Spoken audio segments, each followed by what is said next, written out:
વડગામ તાલુકાના ચાપી હાઈવે પર બાઇક સ્પીડમાં ન ચલાવવા મામલે બે વ્યક્તિ પર હુમલાની ઘટના સામે આવી છે। બાઇક લઈને જતા યુવકને બાઇક કેમ સ્પીડથી ચલાવે છે તેવું કહીને 4 શખ્સોએ હુમલો કર્યો હતો।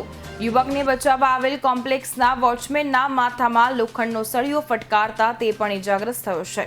વડગામના મૂળ કોદારલીનો યુવક ચાપીની હોટલમાં જમીને બે મિત્રો સાથે બાઇક પર ઘરે જવા નીકળ્યો હતો ત્યારે પાછળથી જ 4 શખ્સો બાઇક લઈને આવ્યા અને ભોગ બનનાર યુવકને ઊભો રાખીને બાઇક કેમ સ્પીડથી ચલાવે છે તેમ કહી અપશબ્દ બોલી ઈસમોને યુવકે ધોકા વડે માર માર્યો હતો।